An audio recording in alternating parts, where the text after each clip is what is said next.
ప్రియ దేవుని బిడలారా, ఇవాళ జూమ్ యాప్ ద్వారా మనం చాలా కాలంగా ప్రార్థన చేస్తున్నాం. 4-5 సంవత్సరాలు అయిపోయింది నాకు తెలిసి, నాకు జ్ఞాపకం ఉన్నంత వరకు. మొదట్లో 99-100 కూడా టచ్ అయిన రోజులు ఉన్నాయి. ఆ తర్వాత 60 మంది అయిపోయారు. రాను రాను సంఖ్య తక్కువ అవుతా ఉంది. నాకు ఇబ్బంది లేదు, సంతోషించాను. పోనీ భారము లేని వాళ్ళు పోని, ప్రార్థనాత్మ లేని వాళ్ళు పోని. ఈ ఓఫిర్ మినిస్ట్రీస్ యొక్క జూమ్ ప్రేయర్ ప్లాట్ఫామ్, ఈ వేదిక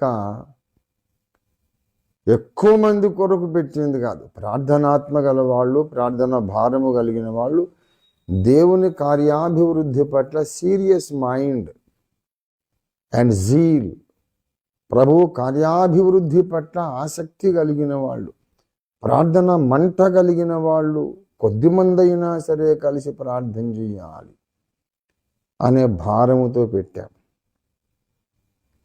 కనుక రాని వాళ్ళు పర్వాలేదు. కానీ ఈ రాత్రి ఒక ప్రత్యేక విషయం చాలా రోజులుగా నేను చెప్పాలనుకుంటున్నాను, కానీ దేవుని టైం రాలేదు కనుక అట్లా ఆగాను. ఇవాళ దేవుడు చెప్పమని నన్ను బలంగా ప్రేరేపించారు, స్పష్టంగా దేవుడు ప్రేరేపించాడు కనుక నేను చెబుతున్నాను.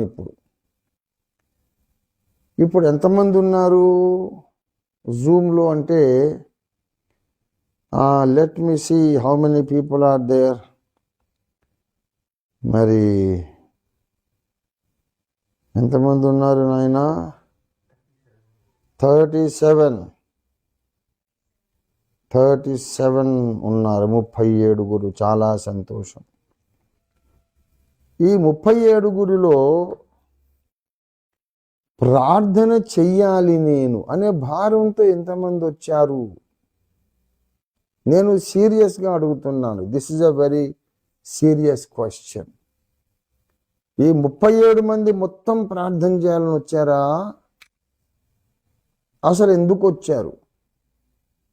ఇది ప్రాముఖ్యమైన ప్రశ్న. ప్రార్థన చెయ్యాలి, నా స్వరము దేవుని సన్నిధిలో వినబడాలి అని వచ్చారా, లేక ప్రసంగం విని పోదామని వచ్చారా?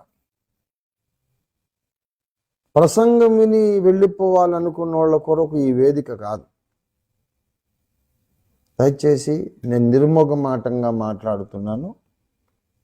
అయ్యగారు ఏదో ఒక ప్రసంగం చేస్తాడు, మంచి ప్రసంగం, వినేసి వెళ్ళిపోదాం అనుకునే వాళ్ళ కొరకు ఈ జూమ్ ప్రేయర్ మీటింగ్ మేము ఏర్పాటు చేయలేదు. ఎల్లప్పుడూ కూడా ఏదో ఒక కొత్త విషయాన్ని వినడములో మాత్రమే ఆసక్తి కలిగిన వాళ్ళు ఉన్నారట. బైబిల్లో చెప్తాడు. ఏథెన్సు పట్టణపు వారు, అపోస్తలుల కార్యాలు 17వ అధ్యాయము 21వ వచనం. ఏథెన్సు వారందరూ అక్కడ నివసించు పరదేశులను ఏదో ఒక క్రొత్త సంగతి చెప్పుట యందును వినుట యందును మాత్రమే తమ కాలము గడుపుచుండువారు. ఎప్పుడు ఏదో they want something new to listen to, something new to hear. ఏదో ఒకటి కొత్త సంగతి వినాలి, కుతూహలం, కొత్త సంగతి వినాలనే ఒక క్యూరియాసిటీ ఏథెన్స్ వాళ్ళ లక్షణం. ఇంకేంటండి సంగతులు, అయిపోయినాయా? కొత్త పాటలు ఏమన్నా ఉన్నాయా? కొత్త ప్రసంగాలు ఏమన్నా ఉన్నాయా? కొత్త మర్మాలు ఏమైనా ఉన్నాయా అనే ధోరణి. ఇంతకుముందు రాసిన పాటలకు దిక్కులేదు, వాటిని ధ్యానించరు, దాన్ని ఒక పాఠముగా ఎంచుకొని ఆచరణలో పెట్టరు. చేసిన ప్రసంగాలు గాలికి వెళ్ళిపోయినాయి, పాటలు గాలికి ఎగిరిపోయినాయి. ఇప్పుడు కొత్తది కావాలి. ఈ కొత్తది కూడా తెలుసుకొని ఏమి ఉద్ధరించేది, వెలగబెట్టేది ఉండదు. ఇది గాలికి ఎగిరిపోతుంది. మళ్ళా ఒక కొత్తది కావాలి. పాతది ఒక రోత, కొత్తది ఒక వింత. ఎప్పుడు కొత్తది కొత్తది కొత్తది కొత్తది కొత్తది కావాలి. దేవుడు ఇస్తాడు, ఆయన నిత్య నూతనుడు. ఈ 46 ఏళ్ళుగా నేను చేసిన ప్రసంగం ఎప్పుడు చేయలేదు, మళ్ళీ కొత్తదే చేస్తున్నా. కొత్తదైతే చెబుతాడు. ఇప్పుడు మనం ఎందుకు వచ్చాం? వచ్చిన 37 మంది ఎందుకు ఈ జూమ్ యాప్లోకి వచ్చారు అనేది ప్రశ్న. వీళ్ళారా 40 మంది వచ్చారు. ఇప్పుడు ఎందుకు వచ్చారు 40 మంది? ప్రార్థన చేద్దామని వచ్చారా? అయ్యగారు ఏదైనా మంచి ప్రసంగం చేస్తారు, కొత్త ప్రసంగం, కొత్త విషయం చెబుతారు, లేదా పాతదైనా కొత్త విధానములు పద్ధతులు ఆసక్తికరంగా చెబుతారు అయ్యగారు అని విందామని వచ్చారా? ఎందుకు వచ్చారు? ఒకవేళ ప్రార్థన భారముతోనే వచ్చి ఉన్నట్లయితే ప్రార్థన అంతా అయిపోయిన దాకా, ఆశీర్వాద ప్రార్థన దాకా ఉండాలి కదా.